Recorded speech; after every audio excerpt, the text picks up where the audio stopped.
On the eve of my wedding to a crippled man, I stumbled upon a chilling conversation between Alaric and my brother Wesley. You're ruthless. To let your own sister marry a cripple just so I can be with Larissa.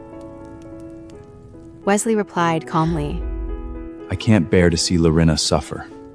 My sister doesn't matter, so long as you and Larissa are happy. After a long silence, Alaric admitted, I once thought I loved your sister, but ever since Larissa came along, she's the only one I see. Larissa, the orphan my family adopted, while I, Raeyon, am the true daughter of the Aviir family. I stood frozen in the corridor, thunderstruck. Before they could come out, I fled back to my room, my heart shattering. The two people I trusted most had set a cruel trap, all for the sake of an outsider. When Wesley and Byron once again hinted at how they couldn't bear to let Larissa take my place in the marriage, I felt nothing inside. Wesley saw me lower my head without saying a word.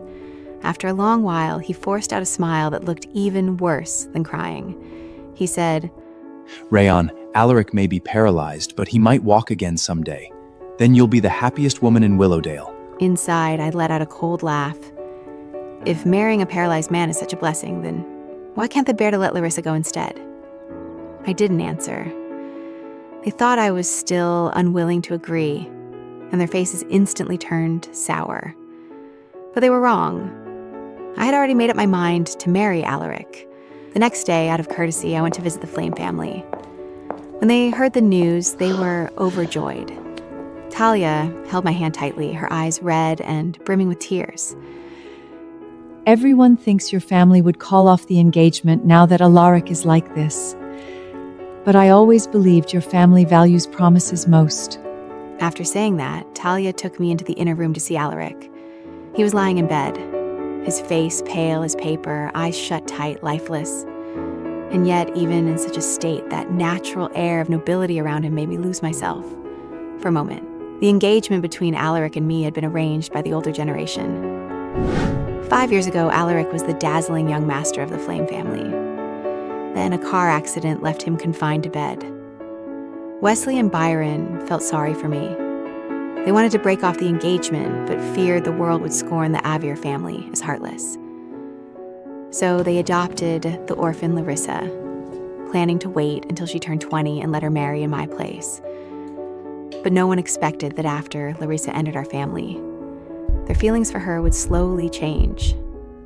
Because of the substitute marriage, they spoiled her out of guilt. Every month, Larissa got a ridiculous amount of pocket money. They bought her endless clothes and bags, almost everything she ever asked for. Even I had to give way again and again. When Larissa said she wanted my limited edition pen, I gave it to her without a word. When she took a liking to the branded watch on my wrist, I could only give it up with aching reluctance.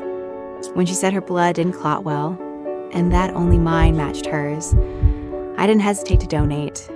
In just 5 years, Larissa had stolen away all the love that once belonged to me. Wesley and Byron both fell for her and kept hinting that it was time for me to fulfill the marriage agreement. But wasn't it them who had decided to adopt Larissa as my stand-in the first place? After coming back from the Flame family, I looked at the calendar in the living room and marked the date. I was quietly counting the days when, all of a sudden, Wesley and Byron rushed in one after the other. They went straight to the bookshelf I had treasured for years and started tearing my beloved collection apart with frantic hands. My beloved books, each one holding countless memories and small passions of mine, were mercilessly torn apart in Wesley and Byron's hands, pages scattering and fluttering through the air. In that instant, my heart felt as if it had been stabbed, a pain deeper than any physical blow. Without a word of explanation, Wesley and Byron turned and pulled out their phones to video call Larissa. Larissa, look, we tore up Raeyon's books.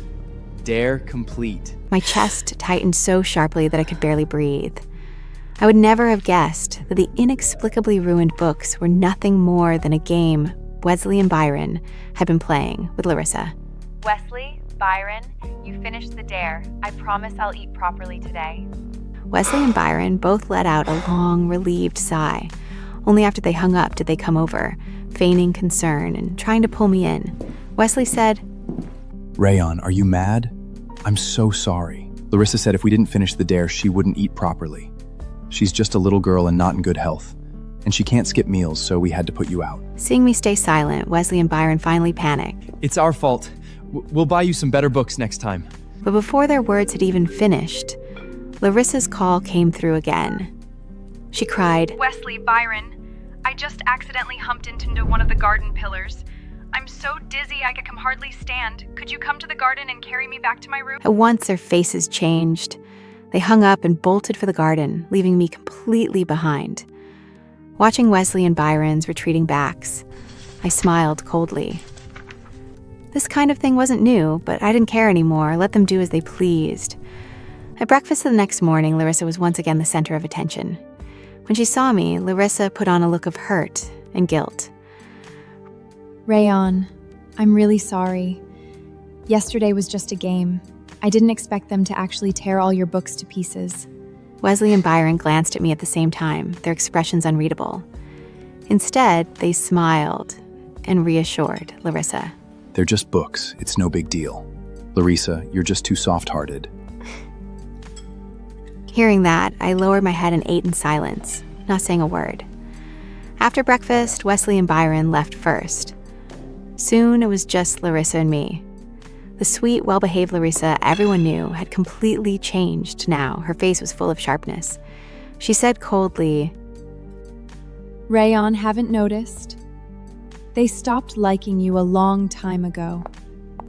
So what if you're the Aviir family's biological daughter? You're still under my feet. You can't even imagine how much Wesley and Byron care about me.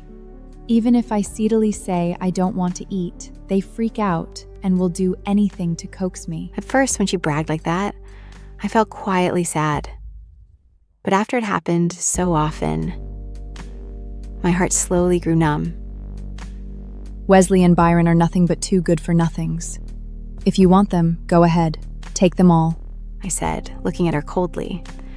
Larissa froze, probably used to my silence and completely unprepared for my retort. Then Larissa flung her plate down and, hearing the commotion, Wesley and Byron immediately ran back in. I was just trying to check on Raeyon's face. I didn't expect her to actually slap me. And she said she was getting even for something I did earlier. Byron stared at me in disbelief. Don't think that just because you're the Aviir family's real daughter, you can bully Larissa whenever you want. You'll get married one day, but Larissa will always be our little princess. I didn't say a word. Quietly, I turned and walked away, leaving them behind me, yelling and cursing. A few days later, I went to Mount Cloudy. They said the gods at that mountain were the most merciful and answered prayers.